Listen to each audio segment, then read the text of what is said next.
नमस्कार मित्रांनो, लग्नानंतर होईलच प्रेम मालिकेच्या येणाऱ्या पुढील भागामध्ये आता आपल्याला मोठा ट्विस्ट पाहायला मिळणार आहे. पार्थला कळालेलं असते की काव्याला आपल्यापासून डिवोर्स हवा आहे. त्यामुळे तो आता तिला म्हणतो की मी तुमच्या आयुष्यातील सगळे प्रॉब्लेम संपवण्याचा प्रयत्न करत होतो. पण खरं तर हे आहे की मीच तुमच्या आयुष्यातला मोठा प्रॉब्लेम आहे आणि तुमच्या आनंदासाठी मी तोही सॉल्व करेल. त्यावेळेस काव्या ही पार्थची माफी मागते. त्यावर पार्थ म्हणतो की पण माझ्या फिलिंग्स आता परत येणार नाही. तुम्हाला माझ्यापासून मोकळीक हवी आहे ना, हाही आनंद मी तुम्हाला देणार. असं म्हणत आता रागातच पार्थ तिथून निघून जातो.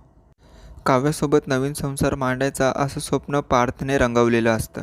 अगोदर नंदिनी आपल्याला मिळाली नाही आणि आता काव्याही आपल्यापासून लांब चालली आहे. याच्याच टेन्शनमध्ये पार्थ आता दारू पितो आणि दारू पिऊन तो ड्रायव्हिंग करू लागतो. आणि अखेर होत्याचं नव्हतं होतं, म्हणजेच पार्थचा आता ॲक्सिडेंट होतो.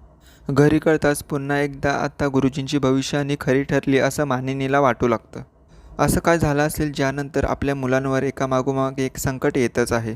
मानिनी आता याचा खोल तपास लावण्याचा प्रयत्न करू लागते. दुसरीकडे पार्थचं असं झालेलं काव्याला कळताच ती देशमुखांच्या घरी येते. मानिनीला आता घट्ट मिठी मारत काव्या रडतच म्हणते की हे सगळं माझ्यामुळे झालं आहे.